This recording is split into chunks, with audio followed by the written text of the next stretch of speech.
Le texte que vous m'avez demandé de commenter aujourd'hui est un extrait de La peau de chagrin de Balzac, publié en 1831, en l'occurrence un extrait du premier chapitre intitulé Le Talisman. Le roman de Balzac vise à illustrer la théorie scientifique de l'énergie vitale, à savoir une somme d'énergie que nous aurions la possibilité soit d'économiser, soit de dépenser, influant ainsi la longueur de notre vie. L'extrait se situe lors du banquet de Taillefer et nous présente une discussion entre Émile et Raphaël d'un côté et Aquilina et Euphrasie de l'autre côté. La discussion porte précisément sur la meilleure manière de vivre sa vie, en d'autres termes, sur l'énergie vitale. Je passe ainsi à la lecture du texte. « Je voudrais bien savoir, dit Émile à cette jolie créature, si parfois tu songes à l'avenir. »« L'avenir » répondit Euphrasie en riant. « Qu'appelez-vous l'avenir ? Pourquoi penserais-je à ce qui n'existe pas encore ? Je ne regarde jamais ni en arrière, ni en avant de moi. N'est-ce pas trop déjà de m'occuper d'une journée à la fois ? D'ailleurs, l'avenir, nous le connaissons. C'est l'hôpital. » « Comment peux-tu voir d'ici l'hôpital et ne pas éviter d'y aller ?» s'écria Raphaël. Nous assistons donc à un échange entre le personnage principal et son ami et deux prostituées, Aquilina et Euphrasie, qui viennent d'être décrites juste avant notre passage, l'une comme l'âme du vice et l'autre comme le vice sans âme. Ainsi, le texte, s'il présente une réponse au choix fondamental dans notre dépense de l'énergie vitale, il est à relire dans la perspective d'une tentation diabolique, puisque ces deux femmes sont précisément décrites comme des démons. Ainsi, nous pouvons nous poser la question suivante: a-t-on le choix dans la dépense de son énergie vitale ? Pour répondre à cette question, je traiterai mon texte en 3 mouvements. Un premier de la ligne 1 à 6 dans lequel nous aurons la négation de l'avenir. Un deuxième de la ligne 7 à 16 dans lequel nous aurons le rejet de la vieillesse. Et enfin, le choix du plaisir dans la ligne 16 à 25. Je passe ainsi aux commentaires. Le texte s'ouvre sur une question posée par Émile à la jolie créature, périphrase, qui désigne ainsi Euphrasie. Cette périphrase est intéressante puisqu'elle insiste sur la beauté de cette femme qui en a fait précisément son métier, puisqu'elle est courtisane, mais aussi par antiphrase, elle rappelle le contexte de cette discussion, le banquet de Taillefer décrit lui-même comme un pandémonium. Ainsi, la jolie créature peut être entendue en 2 sens, un petit peu comme l'antiquaire qui était comparé à la fois à la belle figure du Père éternel ou au masque ricanant du Méphistophélès. La question ici est formulée par le biais d'une interrogative indirecte, marquée par un conditionnel. Je voudrais bien savoir si. Elle porte sur l'avenir qui sera l'objet principal de la réflexion dans cette partie. Ce que va venir traduire la répétition immédiate dans la réponse d'Euphrasie, répétition qui se fait encore 2 fois supplémentaire dans sa réplique. Nous avons 2 occurrences ligne 3, une occurrence ligne 5.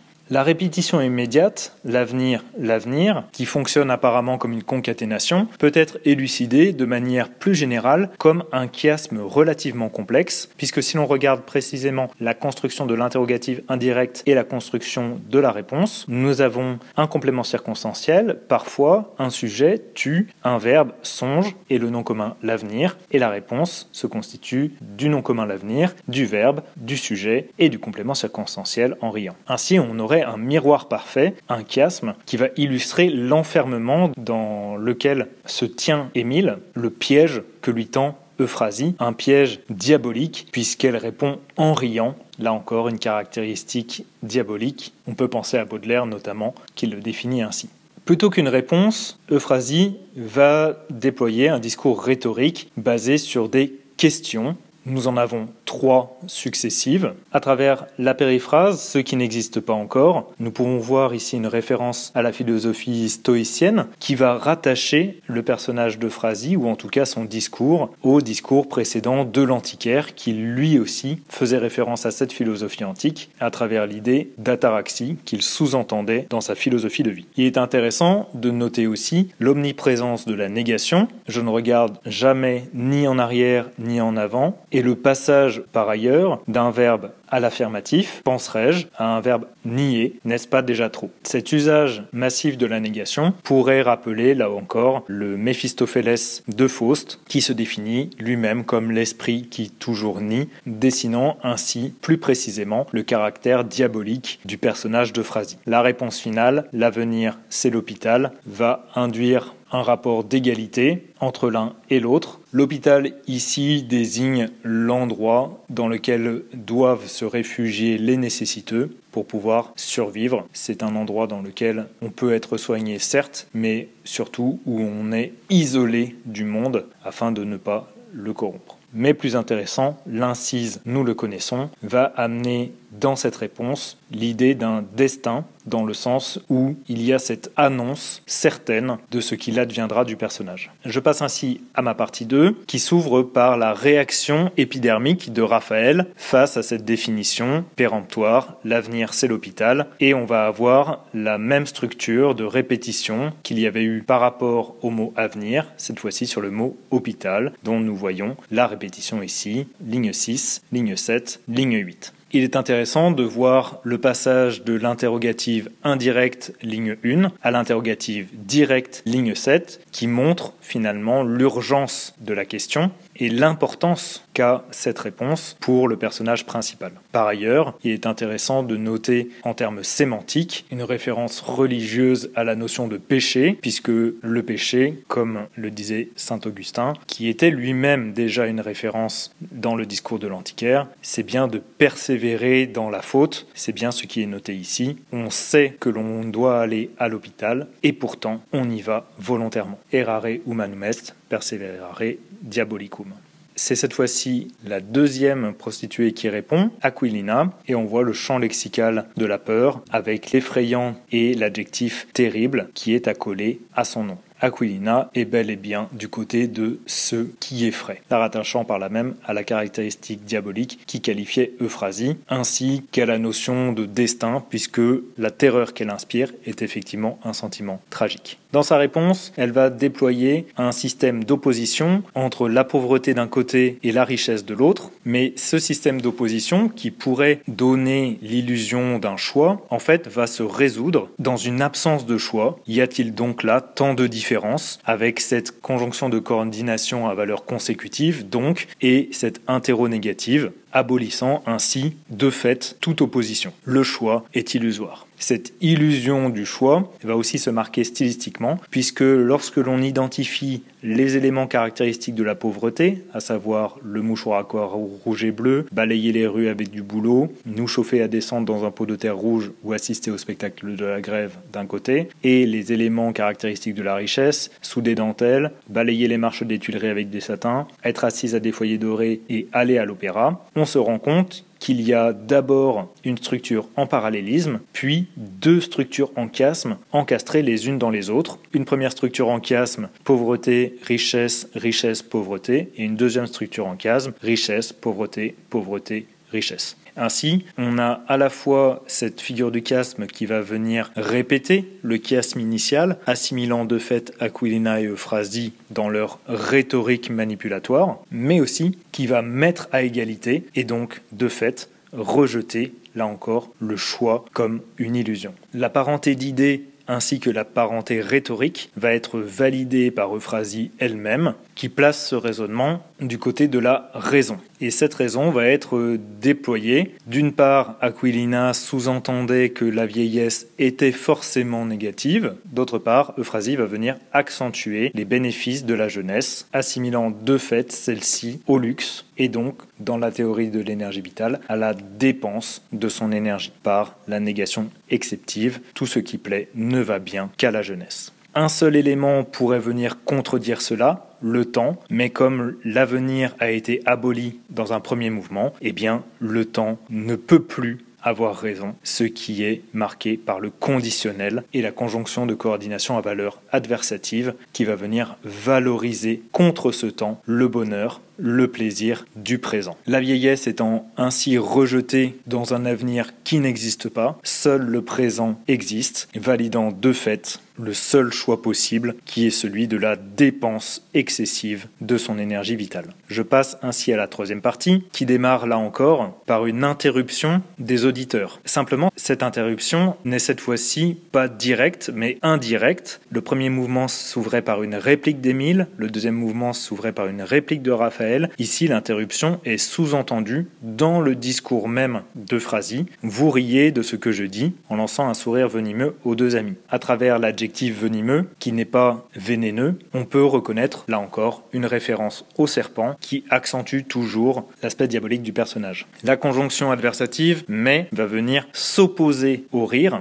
et on retrouve toujours la mécanique de l'interronégative, qui est une arme rhétorique extrêmement efficace, et toujours cette référence à la raison, qui devient finalement une raison supérieure. Les deux parties du choix sont explicitées. Nous avons le choix entre mourir de plaisir par la dépense de l'énergie vitale ou mourir de maladie du fait de la vieillesse consécutive de l'économie de l'énergie vitale. La maladie, ici, pouvant faire référence ici de manière styleptique à l'hôpital. Mais cette fois-ci, le choix est clair, puisqu'il est marqué par le comparatif de supériorité mieux que. On retrouve toujours la forte utilisation de la négation, ni la manie de la perpétuité, ni grand respect pour l'espèce humaine, qui cette fois-ci va être renforcée par le type de phrase exclamatif. La métaphore économique, donnez-moi des millions, je ne voudrais pas garder un centime, est une métaphore qui est classique dans le roman pour ce qui est de la caractérisation de l'énergie vitale. Ici, le personnage se place bel et bien du côté de la dépense, ce qui va se marquer par l'effet de parallélisme entre ces éléments économiques et les verbes vivre pour plaire et régner qui vont résumer finalement ce choix de la dépense. Il est intéressant d'ailleurs que ce soit l'arrêt prononcé par chaque battement de mon cœur, c'est-à-dire que ce soit le choix revendiqué d'une pulsion au sens étymologique du terme, puisque le cœur est bien ce qui pulse. Ce choix est bel et bien le choix de la raison, elle en apporte la preuve, la société m'approuve,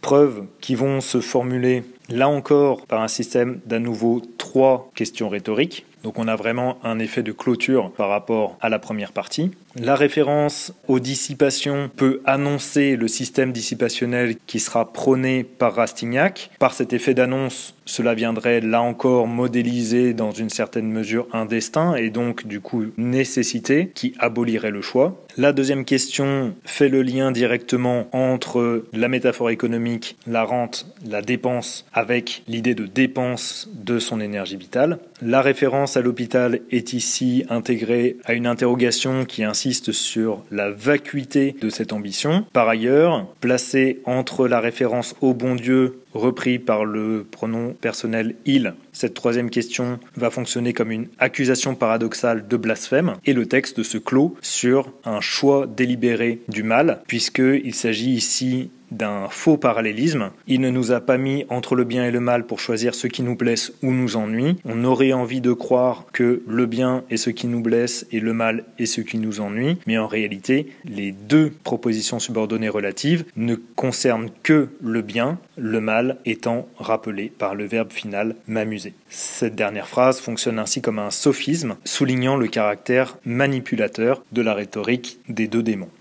A-t-on le choix dans la dépense de son énergie vitale ? Premièrement, le texte multiplie les alternatives dans les exemples de vie qui servent l'argumentation des deux personnages féminins, ces alternatives modélisant de fait un choix possible dans la dépense de l'énergie vitale. Simplement, ce choix est rendu illusoire par deux procédés. Premièrement, la présentation de la vie comme un destin tragique. Quel que soit le statut social, quel que soit le genre, quels que soient les événements, etc.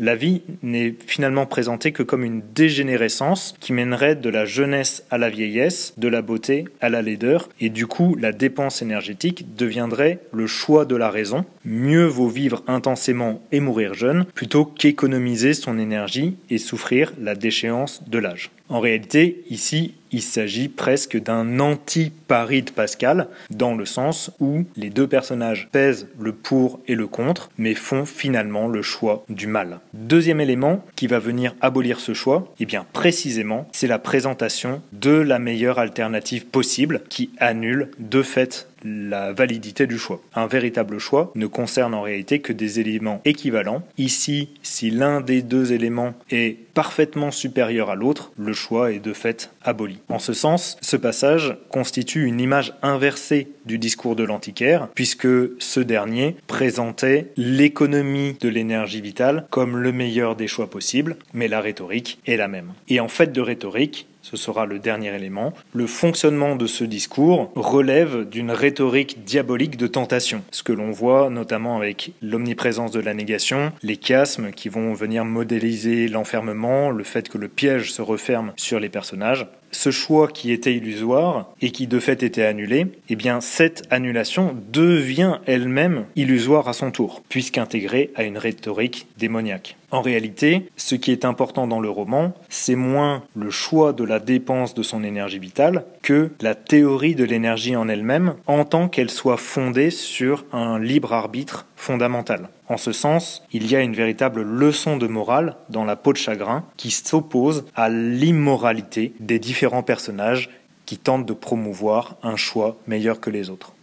Je passe ainsi à la question de grammaire. Vous m'avez demandé de traiter de l'expression de la négation, lignes 13 à 15. La négation peut être construite de manière lexicale ou syntaxique en fonction de sa structure. Je commencerai par les négations lexicales qui se construisent grâce à l'ajout d'un préfixe négatif. En l'occurrence, nous avons un exemple ici, le nom commun désespoir, qui est formé sur le nom commun espoir, nié par le préfixe dé. Le désespoir est bien l'inverse de l'espoir. Pour ce qui est des négations syntaxiques, elles sont principalement des négations verbales. En l'occurrence, nous en avons deux exemples ici. Chacune de ces négations étant bitensive, c'est-à-dire qu'elles sont constituées de deux éléments, un discordantiel, ne ou n apostrophe, et un forclusif qui permettra de déterminer la portée de cette négation. Nous en avons une première à la ligne 13. Tu n'as jamais eu. Ici, le discordantiel n apostrophe se justifie par l'initiale vocalique de l'auxiliaire avoir. Nous sommes dans le cas d'un verbe au passé composé. La négation bitensive va donc encadrer ce fameux auxiliaire. Le forclusif, jamais, indique que la négation a une portée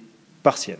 Deuxième cas, à la ligne 15, tout ce qui plaît ne va bien qu'à la jeunesse. Ici, le discordantiel est ne et le forclusif est que, et l'idée devant initiale vocalique, en l'occurrence la préposition à, qui va donc du coup devenir QU apostrophe. Ce forclusif va indiquer que la négation a une portée exceptive.